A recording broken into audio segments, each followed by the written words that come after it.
Bonjour. Bonjour.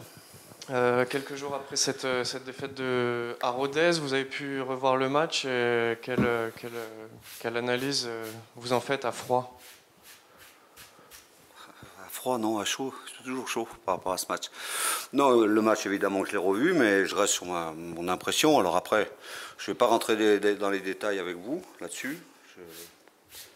Ce que je peux vous dire, c'est que j'ai dit ce que j'avais à dire aux joueurs après le match, pendant la semaine. Et puis qu'on est passé à autre chose, à la préparation du match d'Amiens.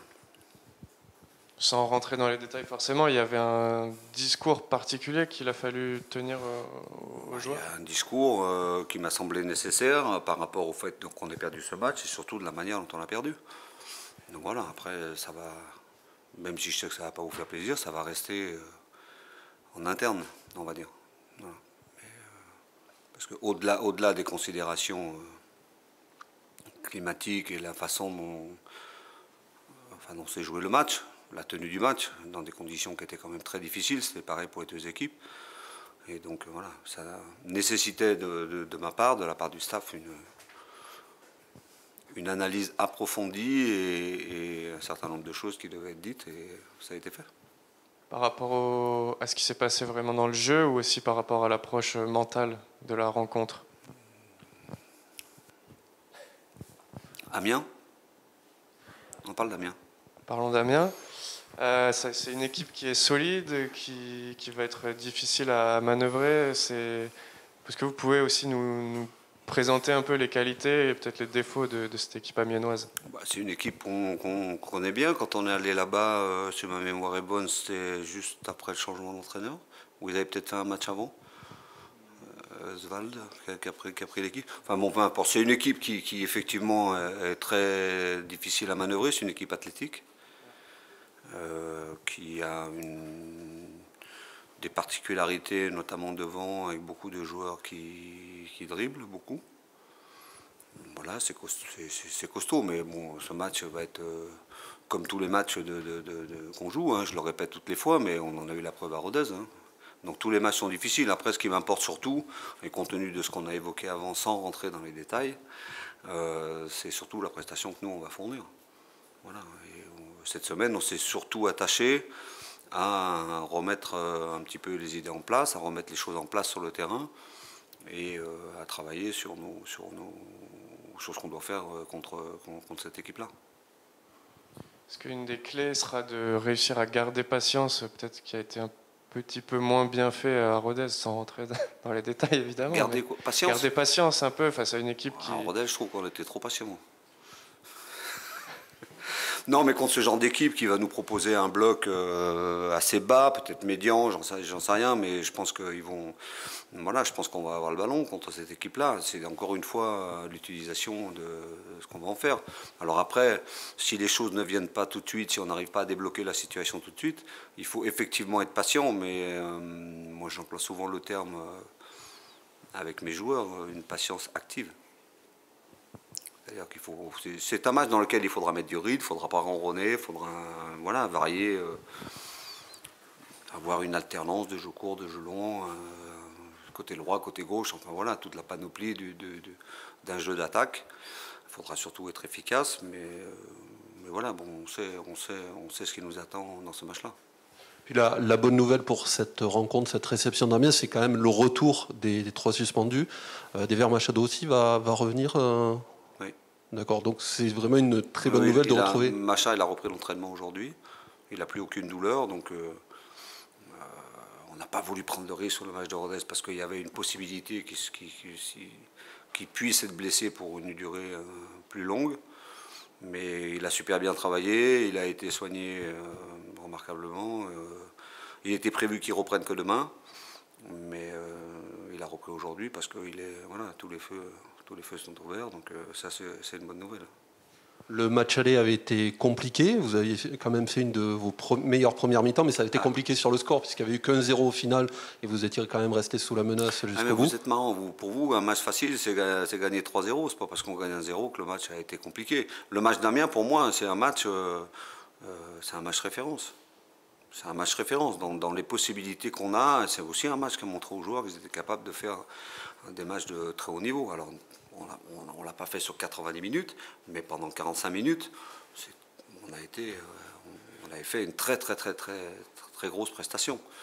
Alors après, on a su préserver ce résultat, mais dans le contenu de ce match-là, c'est un match qui a été, sur le plan du jeu, un déclic quand même, important pour les joueurs. Comme par exemple le match d'Auxerre a été un déclic sur le plan psychologique pour débloquer les choses par rapport à la situation que vous connaissez au moment où on a joué ce match. Le match d'Amiens a véritablement montré des possibilités qu'on avait. Donc voilà. Enfin, moi, je n'ai pas le souvenir d'un match compliqué, ou en tout cas, c'est pas comme ça que je l'analyse. Oui, en ce qui concerne aussi le rythme depuis le début du mois de février, on voit que ça ralentit, ça peine un petit peu. Il y a eu ces 2 défaites en 4 journées. Comment relancer la machine toulousaine? Comme on a fait cette semaine, en retravaillant déjà les bases, les fondamentaux, en se mettant aussi sur le plan physique, je ne vais pas dire à niveau, mais quand on sort d'une série match, on a joué 5 matchs en 15 jours. Donc voilà, il y a de la fatigue mentale, il y a de la fatigue physique. Donc on a d'abord fait récupérer les joueurs. Et puis après, on s'est remis au travail. Donc on a pu avoir une semaine, on va dire, complète, où on a pu mettre des choses en place. Et aujourd'hui, les joueurs sont prêts. Ils sont préparés pour ça. Est-ce que vous pensez justement qu'après cette série qu'on a tous présentée comme le tournant peut-être de la saison, il y a eu justement trop de relâchement en se disant maintenant on a des adversaires un petit peu moins calibrés? Est-ce que vous avez ressenti ça de votre groupe? Il y a des choses que j'ai ressenties, mais ça fait partie des choses que j'ai évoquées avec mes joueurs, donc je ne vais pas les évoquer avec vous. J'ai pas ce sentiment... Enfin, c'est pas aller jusque-là. Mais souvent, rappelez-vous, je vous ai dit, on n'a pas de marge. Nous, on n'a pas de marge. On a beaucoup de possibilités, on a beaucoup de qualités techniques dans cette équipe, on est efficace, mais il faut qu'au niveau de notre état d'esprit, au niveau de l'investissement, au niveau sur le plan mental, il faut pas qu'on baisse. Alors après, je pense que toutes les équipes ont un petit coup de moins bien. Donc nous, j'espère que c'était celui-là. Alors après, quand on parle d'être un petit peu moins bien, c'est pas non plus catastrophique. Hein. On n'a pas perdu 3 matchs, on n'a pas. Donc voilà. Mais maintenant, il faut remettre les choses en route. Donc c'est l'idée du travail de la semaine et du discours, c'est celui-là. On imagine que dans ces cas de moins bien, coach, vous vous appuyez aussi sur vos leaders. Qu'est-ce que vous attendez d'eux dans le discours, dans le rapport qu'ils ont avec leurs coéquipiers? Il y a Steven Moreira qui arrivera après. Qu'est-ce que vous attendez de vos leaders dans ces moments-là, dans ces coups de moins bien? Qu'ils prennent les choses en main. Si on a des cadres dans l'équipe, des leaders, des joueurs avec un peu plus d'expérience, c'est à eux de montrer le chemin, c'est à eux de faire les choses. Donc mais j'ai employé un mot tout à l'heure dans les discussions que j'ai eues sur le terrain après la séance d'entraînement. Il faut que chacun prenne ses responsabilités, il faut qu'on redevienne une équipe avec une personnalité, parce qu'on a baissé un tout petit peu dans ce domaine-là. Alors après, il n'y a pas matière à s'affoler, moi je ne m'affole pas, j'ai confiance en eux, je sais qu'ils ont aussi confiance en eux. Après, il faut que ça se traduise sur le terrain. Et après, sur le match de Rodez, il a manqué un petit peu ça quand même. Donc tranquillement, on a évoqué ça, et puis après, on se projette très très vite sur l'autre match. Et l'autre match, on est toujours dans la même idée. On a l'ambition de le gagner, on veut le gagner, et on va tout faire pour le gagner. Voilà, j'allais dire, c'est aussi simple que ça. À expliquer, à exprimer, c'est simple. Après, sur le terrain, il faut faire les choses. Question sur le groupe qui sera disponible. Vous avez dit que Machado était de retour. Il y a certains joueurs qui vont être absents. Qui vont être absents. Des absents à noter pour ce match? Pour l'instant, non. Personne n'a manqué l'entraînement? Mais je ferai le groupe demain. Il y a encore une séance demain et on fera le groupe à ce moment-là. Ouais, un mot sur Steven, justement, qui va arriver juste après. Il a cette faculté à jouer des deux côtés, à dépanner aussi à gauche. Quel est votre regard sur un de vos lieutenants, quelque part? Bah, je me suis déjà beaucoup exprimé sur Steven. Il fait partie des cadres de l'équipe. Il a joué un rôle important à la fois sur le terrain, quand il y a eu ce déblocage, on va dire, cette première victoire contre Auxerre, puisqu'il a marqué un but, un fort joli but. Non, après, c'est un garçon qui a une importance capitale dans le groupe. Il a je ne veux pas dire une emprise, mais voilà, c'est un garçon qui est écouté et qui prend aussi ses responsabilités. Donc ce que j'attends de lui, c'est qu'il le fasse. Il fait partie, comme d'autres, je vais même dire tous, tout le monde doit hausser son niveau de jeu. Et après, les gens qui doivent montrer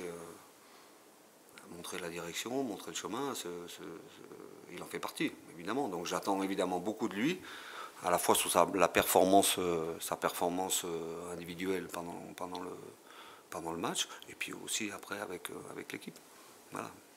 Mais bon, j'ai suffisamment dit du bien de lui, je pense évidemment toujours du bien de lui, mais c'est vrai qu'on a besoin dans ces moments-là d'avoir des gens qui ont un vécu, une expérience, il faut qu'ils la fassent partager. C'est ce qui permet aussi de garder de la sérénité, parce qu'il n'y a pas le feu à la maison. Voilà, mais il y a des moments comme ça, charnières, dans une saison, où il faut prendre conscience des choses, à la fois quand elles sont positives, et aussi quand c'est un petit peu moins bien. Voilà, puis après, ensemble, trouver des solutions. Parce que l'idée, c'est pas de dire, voilà, on va faire ça. C'est, voilà. Qu'est-ce qu'on fait? Une fois qu'on a analysé les choses, on est d'accord. Et puis après, il y a des relais sur le terrain qui doivent montrer l'exemple. Momo, il en fait partie. C'est bon pour vous, messieurs? Merci beaucoup. Merci. C'est